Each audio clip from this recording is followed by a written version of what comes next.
এলাকাবাসীর হাতে দুইজন মাদক ব্যবসায়ী আটক হয়েছে। কারণ এই যে যারা মাদক ব্যবসা করেন, এলাকাবাসীর অভিযোগ ইতিপূর্বেও বেশ কয়েকবার তাদেরকে ধরার চেষ্টা করেছে, পুলিশে দিয়েছে, আবার তারা জামিনে বের হয়ে এসে আবার মাদক ব্যবসা শুরু করেছে।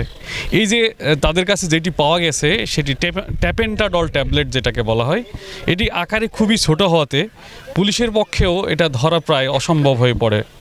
যে কারণেই এই এলাকার স্থানীয় এলাকাবাসী তাদের উদ্যোগে এলাকাবাসীদের নিয়ে আজকে এই দুইজন মাদক ব্যবসায়ীকে আটক করেছে। আমরা জানতে চাইব তাদের কাছে যে আসলে তারা কি বিক্রয় করছেন এবং তারা কি সেবন করেন। আমরা সেটা একটু এই ব্যবসায়ীদের কাছ থেকে জানতে চাই যে আপনার কাছে কি পেয়েছে এই এলাকার মানুষ? কি ট্যাবলেট এটা?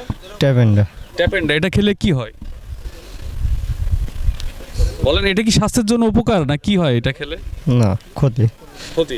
কতদিন ধরে আপনি এই ব্যবসার সঙ্গে সম্পৃক্ত? 4 দিন মতো। 4 দিন। আপনি কি নিজেও সেবন করেন এটা?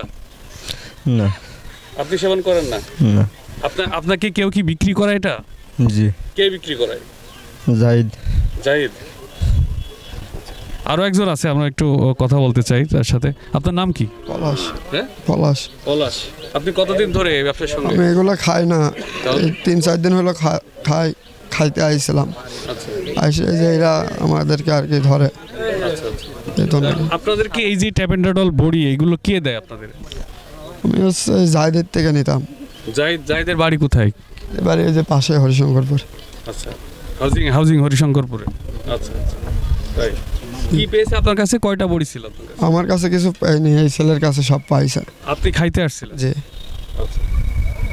দর্শক শুনছিলেন আসলে যারা বিক্রেতা বা তাদেরও একজন ঊর্ধ্বতন একজন আছেন যার মাধ্যমে এইসব এলাকাগুলোতে শুধু শহর নয়, গ্রামে গঞ্জেও কিন্তু ব্যাপক আকারে ছড়িয়ে পড়েছে এই ট্যাপেন্ডাডল বড়ি।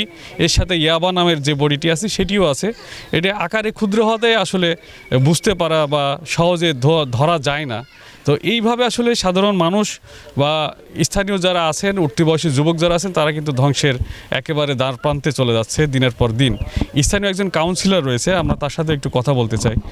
আসলে আপনি এই বিষয়টাকে কতদিন ধরে দেখছেন বা আপনি এর আগে কি উদ্যোগ নিয়েছেন? ধন্যবাদ আপনাকে।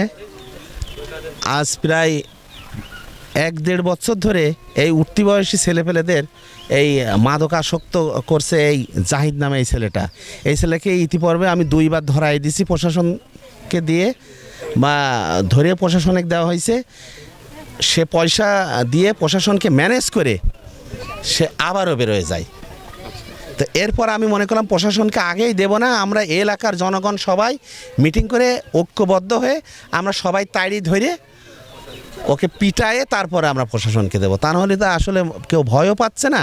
আর উঠতি বয়সে যে ছেলেগুলো স্কুল পড়ুয়া ছেলেপেলে আছে আপনার, যাদের বয়স 13 থেকে 14-15-এর মধ্যেই, এই ছেলেগুলো মানে অকালে ঝরে যাচ্ছে এই মাদকাসক্তর কারণে।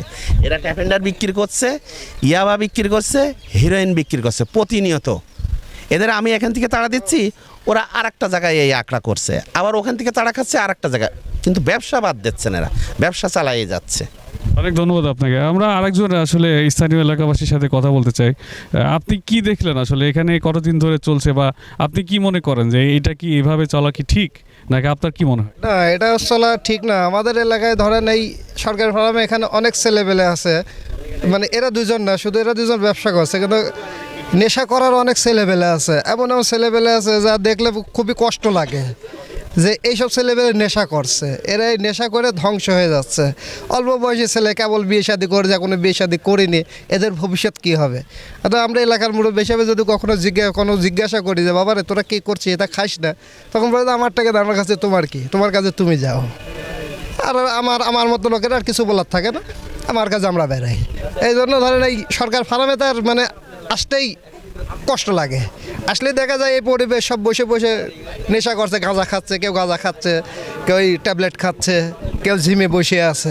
এটা দেখলে ভালো লাগে না, এই আর কি। ধন্যবাদ আপনাকে। আমরা আরেকজনের সাথে একটু কথা বলতে চাই।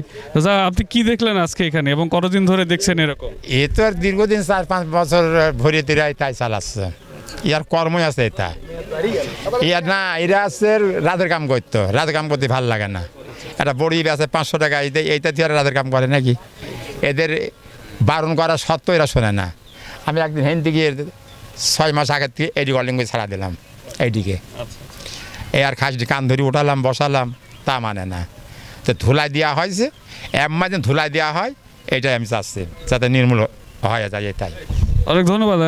দর্শক, আপনারা শুনছিলেন আসলে এখানকার স্থানীয় কাউন্সিলর, এটি হচ্ছে কুষ্টিয়া হাউজিং খাপাড়া এলাকা যে বলা হয়। আসলে এখানকার স্থানীয় কাউন্সিলর রয়েছে এবং এলাকাবাসী রয়েছে। ইতিমধ্যেই থানার থেকেও পুলিশ এসেছে তাদেরকে নিয়ে যাওয়ার জন্য। আসলে তারা যেটা বলতে যাচ্ছে এলাকাবাসী, যে এইভাবে আসলে পুলিশে যদি অভিযোগ করে দেওয়া হয় সেটা আসলে জামিনে আবার তারা বের হয়েছে, আবার এই একইভাবে ব্যবসায় সম্পৃক্ত হয়ে যায়, যেই কারণে আসলে এলাকাবাসীর উদ্যোগের কারণে আজকে এইভাবে মাদক যারা ব্যবসা করে তাদেরকে ধরা হয়েছে। এইভাবে যদি প্রত্যেকটি দেশের আনাচে কানাচে এইগুলো ছড়িয়ে পড়েছে, এইভাবে যদি প্রত্যেকটি এলাকার জনগণ সচেতন হয়ে ওঠে, এভাবে প্রতিরোধ গড়ে তোলে মাদকের বিরুদ্ধে, তাহলে অবশ্যই একটি সময় এটি নিয়ন্ত্রণে আনা সম্ভব। এবং যারা উঠতি বয়সী যুবকরা যারা দিনের পর দিন এই মাদকে আসক্ত হয়ে যাচ্ছে, তাদেরকে আসলে ভালো পথে ফিরিয়ে আনা সম্ভব হবে। রুহুল আমিন বাবু, যমুনা নিউজ, কুষ্টিয়া।